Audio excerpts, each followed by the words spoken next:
Cities don't usually change the way people picture them changing. Most of us imagine decline as something loud and unmistakable. A moment when streets empty out completely, businesses roll down their shutters for good, and silence takes over where movement once was. A clear, sharp break that everyone can see and feel, a point where something has obviously gone wrong. But cities almost never lose their footing in that dramatic way. What disappears first is far quieter, far more subtle, and almost no one notices it while it's happening, or for a long time after. Neighborhoods still wake up every morning the same way. Cars ease out of driveways in the soft gray light, engines humming low and steady as they join the slow morning current. Headlights sweep across familiar lawns, cutting through the last traces of night fog that clings to the grass. Traffic builds gradually, a predictable tide moving along routes worn smooth by decades of repetition. Intersections pulse red and green in steady cycles, brief pauses before the flow resumes without disruption.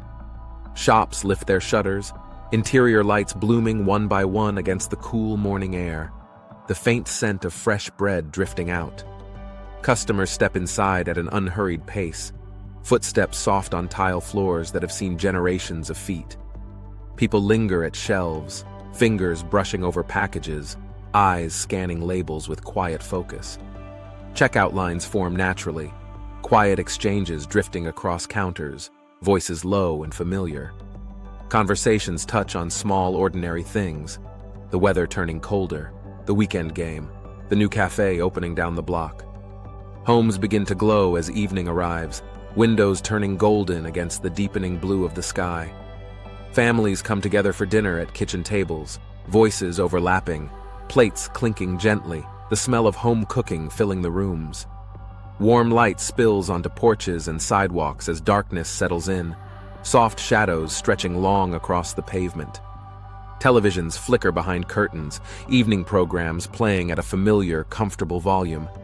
Parks fill with weekend life, from early joggers breathing hard in the crisp air to late afternoon picnics under trees. Children chase each other across grass, swings creaking in steady rhythm, slides echoing with high-pitched joy. Dogs bound freely in wide arcs, owners calling them back with practiced ease, leashes swinging loose. Paths fill with walkers, some alone, some in pairs, air cool and crisp, leaves crunching softly underfoot. Benches hold people reading, talking softly or simply sitting, letting the day pass by in quiet observation. From the outside, everything remains whole. Routines fit together without friction. Days flow into one another without noticeable breaks. Nothing looks different from last year or the year before. The same reliable pulse continues, holding everything in place, reinforcing the sense that things are still holding. At first glance, nothing seems wrong. That's the trap. People expect the first sign of trouble to be visible and concrete. An empty building on a main street, windows dark and boarded. A closed storefront that once felt permanent, signs still hanging but door locked for good. A neighborhood that suddenly sounds quieter than it should, fewer voices on the sidewalk. A parking lot with more empty spaces than cars, weeds beginning to push through cracks. A school bus route that suddenly runs less frequently, fewer children waiting at stops. Those are the signals we're conditioned to notice. They're how problems are supposed to announce themselves. Clear, immediate, impossible to miss. But that's not how long-term change actually begins. The first thing cities lose is not people. It's momentum. Momentum is not growth. Momentum is renewal. It's the steady arrival of new households, new families enrolling children in local schools, new workers anchoring themselves locally, opening bank accounts, signing leases, new long-term plans being formed and committed to, mortgages, businesses, community involvement. When momentum fades, life continues, but replacement slows. Renewal becomes thinner. Transitions stretch out. What leaves is no longer matched at the same pace by what arrives. This shift is almost invisible because it happens inside averages. Population numbers still look stable on paper. Employment still looks healthy in broad statistics. Tax revenue still appears sufficient in quarterly reports. But underneath those aggregates, the structure changes. Fewer young households arrive to offset aging ones. Fewer children replace graduating classes year after year. Fewer first-time buyers replace long-term owners at the same rate. Fewer new workers plant roots that tie them to the local economy for decades. The system still functions, but with less elasticity. That loss of elasticity matters more than most people realize. Cities are built on replacement cycles. They assume turnover. They assume renewal.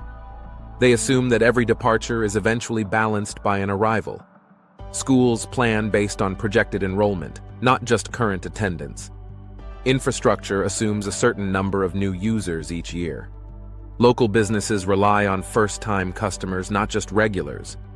Municipal budgets are built on expectations of continuity, not contraction. When momentum slows, those assumptions weaken quietly. Not enough to cause immediate failure, but enough to cause hesitation. Projects get delayed, expansions become smaller, hiring slows without announcements. Long-term investments are postponed rather than canceled. No one calls this decline. They call it caution. And caution spreads faster than collapse. Once institutions begin acting defensively, the system tightens. Risk tolerance drops. Planning horizons shorten. Decisions that once felt safe now feel uncertain. This is how cities begin operating in maintenance mode. They stop asking what they could become. They focus on holding what they already have.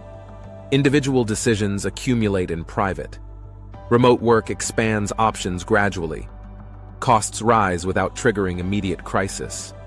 Family conversations change tone over time. Long-term plans are reconsidered quietly, often late at night. One household researches alternatives over months. Another weighs trade-offs in careful detail. A third decides the future here feels less certain than it once did. These decisions are rarely emotional. They are practical. They are defensive. They are framed as flexibility, not escape. We can always come back. We're just trying something different. We're keeping our options open.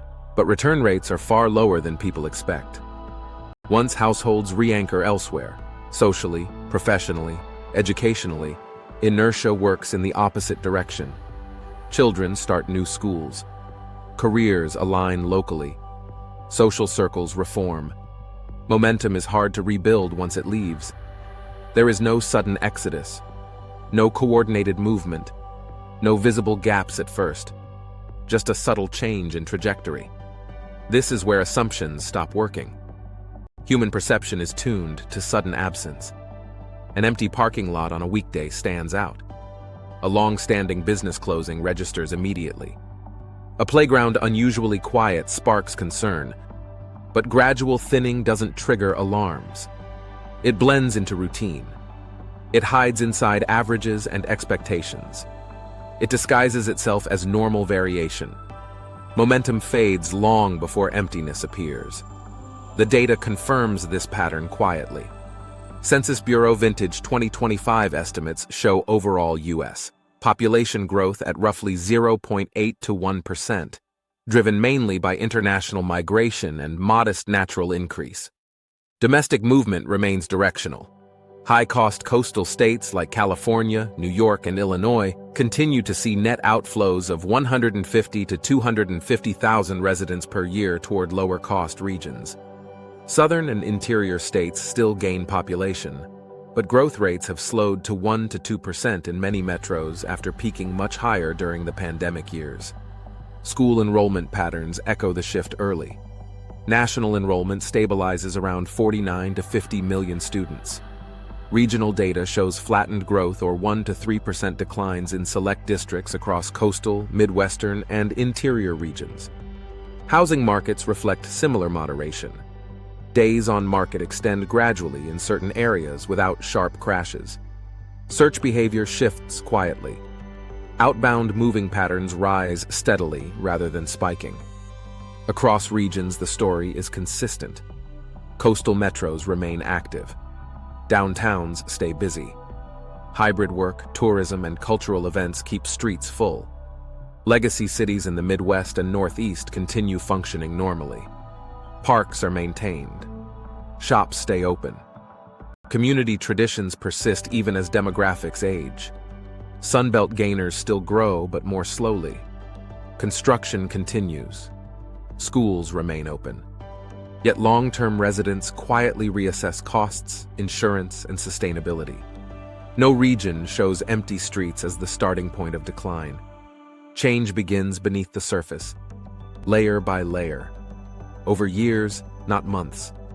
The cumulative effects emerge later. In school funding, in service planning, in infrastructure decisions, in who stays long enough to invest in the future. By the time the shift becomes visible, momentum has already moved elsewhere. This is why cities don't lose people first. They lose momentum. Earlier in this series, we looked at why population decline never starts with empty streets. Tomorrow, we examine why schools react long before headlines do, and why classrooms reveal change earlier than anything else. This is Urban Bird,